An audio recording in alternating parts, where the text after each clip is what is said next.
Olá, boa tarde a todos. É um prazer estar aqui. Agradeço o convite da Mireille, né, enfim, para contribuir de alguma forma com o Together for Peace, que faz um trabalho tão bacana e interessante, né, e importante, na verdade, né, não só para a paz mundial, né, mas é interessante a gente perceber, e isso deu para ver bem hoje nas palestras todas, que a questão da paz está em tudo, né? Está na saúde, está na segurança, está nas políticas públicas, está na educação. Exatamente, os temas estão todos interligados. E aí coube a mim falar um pouquinho a vocês sobre água, né?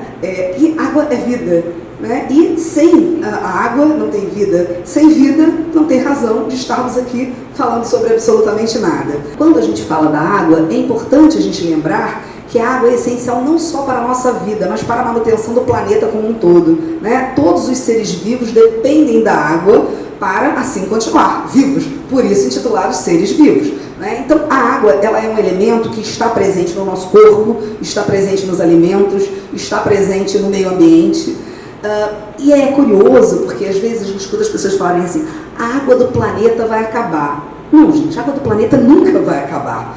O que pode acontecer é nós não termos mais a facilidade de acesso à água potável, né? E aí, falando dos Objetivos do Desenvolvimento Sustentável, traçado pelo PNUMA, né, o órgão das Nações Unidas que trata da questão do meio ambiente, um dos objetivos, né, do desenvolvimento sustentável é o acesso à água potável e o saneamento básico. Então, por conta disso, eu peguei esse gancho, né, para falar um pouquinho para vocês. Só que quando a gente fala da questão da água e do acesso à água, né, todos os temas estão também presentes, a gente tem que falar sobre políticas públicas e etc. E até, conversando um pouquinho com a Mireille, né, tentar fazer um pouquinho um discurso mais positivo, né? Ou seja, de nós podemos verificar o quanto avançamos, o quanto melhoramos em determinados segmentos.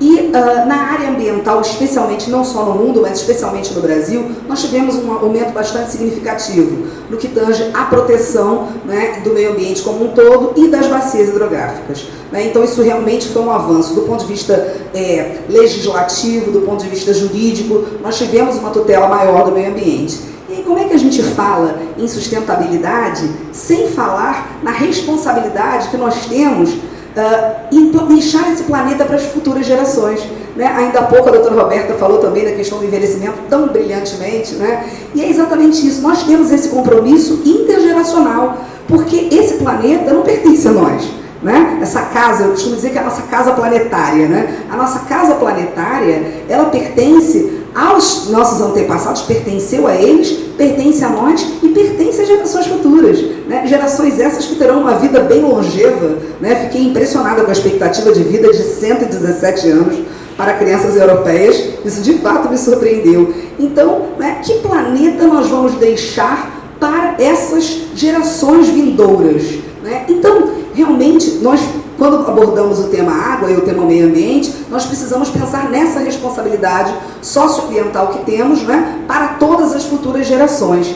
E é curioso, também pegando a fala, né, da questão econômica, nós entendermos que esse recurso natural tão imprescindível, ele também tem um valor econômico, né? Então a gente não pode falar de preservação da água, de políticas públicas, de proteção de bacias hidrográficas, se nós não falarmos também no mercado, né?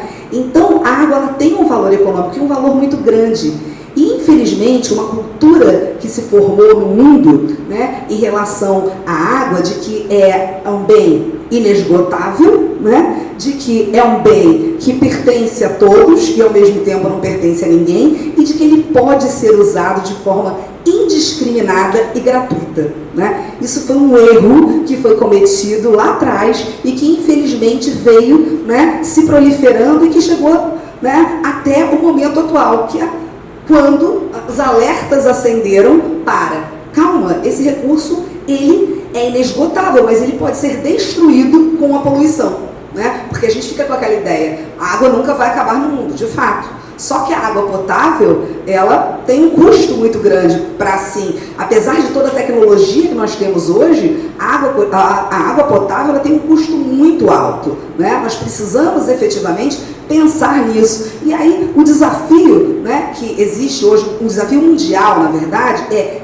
que políticas públicas, que estratégias os governos vão traçar para que esse recurso natural, né, tão importante, ele possa ser preservado, né? Essas estratégias, elas são importantíssimas, porque não é mais possível, né, que governos, estados, utilizem esse recurso natural sem pensar justamente nessa responsabilidade intergeracional que nós falamos há pouco. A questão ambiental é uma questão muito séria porque o ser humano é imediatista, né? Um dos grandes problemas de lidar com essas questões perenes é essa. Nós somos muito imediatistas, então o mercado que é o lucro hoje eu vou usar a água inteira desse manancial, né? Eu vou utilizar essa área aqui enorme, eu vou desmatar essa área enorme porque eu posso ganhar muito dinheiro. Ok, mas daqui a 10 anos?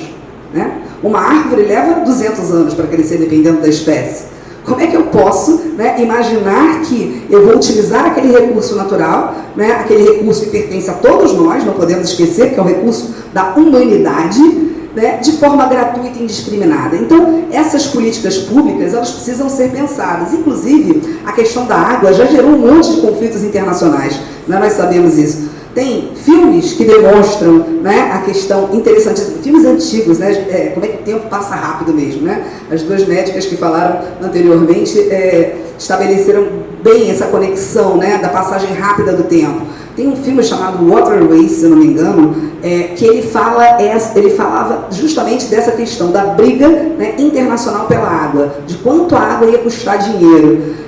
Porque quando a gente pensa nessa questão ambiental, nós temos que pensar que o dinheiro não resolve todos os problemas, né? É uma fala muito comum dos ambientalistas, que é aquela fala: dinheiro não se come nem se bebe. Né? Você pode ter muito dinheiro, mas se você não tiver água e não tiver alimento, não adianta esse dinheiro, né? Ele não vai te servir para nada. Então, é interessante a gente pensar também quanto a genialidade humana contribuiu para que o reaproveitamento, o reuso, a dessalinização, né? Ou seja, outras formas de promover a preservação dessa água. Então, não vamos falar só de coisas ruins, né? Nós temos que entender que as gerações atuais, elas vêm tendo um discurso muito interessante e uma formação, uma pesquisa, né, voltada para essa área, né? Ou seja, para tentarmos melhorar a forma de utilizar esses recursos naturais, né? Então, as novas tecnologias, sem dúvida, elas fariam uma imensa falta se não existissem, né? Porque elas, de fato, conseguem contribuir para a melhoria do aproveitamento desses recursos naturais, especialmente a água. E, só para deixar aqui bem claro, a ideia de que, né, a água ela é essencial para que a gente preserve